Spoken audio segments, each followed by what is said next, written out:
SB23. Number 1 says write 2/5 and 1/3 as equivalent fractions using a common denominator. Okay, I have to have equivalent fractions. So if I have to have equivalent fractions, I have to find the common denominator. I can do this a couple of ways. I can list multiples for 5 and multiples for 3. So we'll go 5, 10, 15, 20. Do this for 3. 3, 6, 9, 12, 15. Oh, I got one. I got 15. All right. Also, if I multiply 5 times 3, I can get 15. So if I have to make them equivalent fractions, I have to make them both equal, their denominators equal 15. In order for me to get to 15, I would have to multiply this bottom by 5, which means I'm going to have to multiply the top by 5. 1 times 5 is 5. And in order for me to get this denominator to be 15, I would have to multiply the bottom by 3. So if I do the denominator by 3, I will do the numerator by 3. And I will get 6/15 and 5/15. All right, let's take a look at number 2. Jill brought 2 1/3 boxes of carrot muffins for a bake sale. Mike brought 1 3/4 boxes of apple muffins. What is the total number of boxes of muffins Jill and Mike brought to the bake sale? So it looks like I have to just add these two up. 2 1/3 and 1 3/4. I like to add my fractions vertically. I know when I add fractions, they have to have the same denominator. So I'm going to do kind of what I did above, and I have to make the denominators the same. You can either know what they are or list the multiples if you don't know what they are. I happen to know that the common denominator is 12 here, and if I multiplied 3 times 4, I'd get 12. So I'm going to make these denominators be 12 because that's the only way I can add fractions or subtract fractions if they have the same denominator. In order to get to 12, I'd have to do this multiplied by 3, so I'll do the top, the numerator by 3, that'd be 9. And in order to get this to be 12, I'd have to multiply by 4, so I'm going to do the top by 4 as well, and that would be 4. And now I can add because they have the same denominator. So 9 plus 4 is, it's 13. I'm just going to write it over here, 13 over 12, and 2 plus 1 is 3. Now this is an improper fraction, so I'm going to take out a 12 from the 13 and put it over to here, so that becomes a 4. That's a 1 whole, and what's going to be left is 1. 4 and a 12. 4 and 1/12 boxes of muffins. Let's take a look at number 3.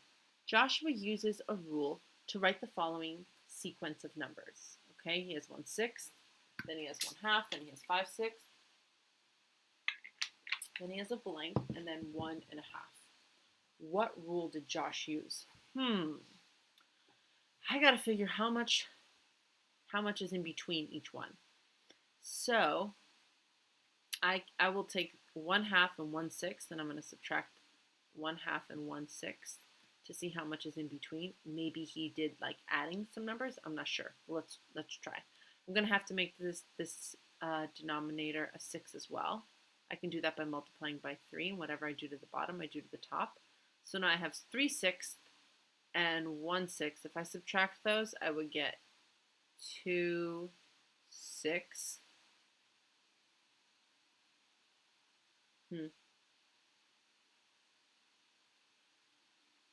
So I don't think he did that. Or let's see, did he add 2/6? Now I would have to see if I take 1/2 and add 2/6 to it, do I get 5/6? Let's see. Let's see if that works. Because I did these two, I subtracted them, and it says that there's 2/6 in between them. Let me see if there's 2/6 in between these. So 5/6 minus 1/2. Gotta make this a 6 again, which means I'm multiplying the denominator by 3 and the numerator by 3. 5 minus 3 is 2. Oh, yeah, it looks like there's 2/6 in between each fraction.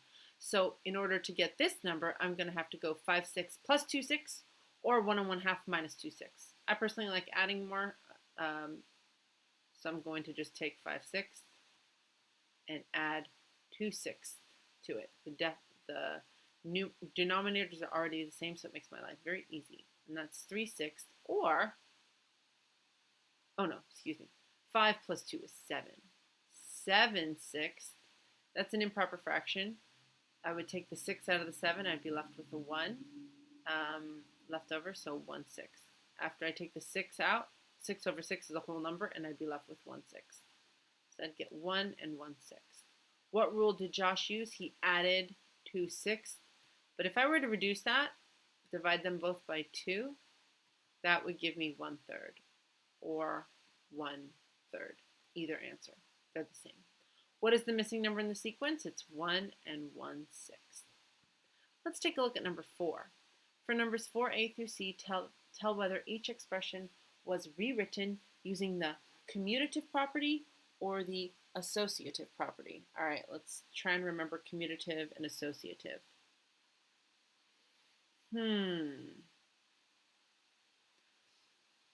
I know commutative means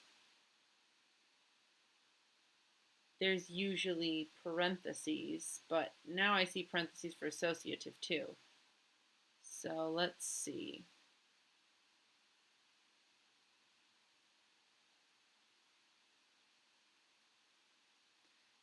If I, for this first one, the parentheses are here. They're adding 7/8 plus 5/6 first.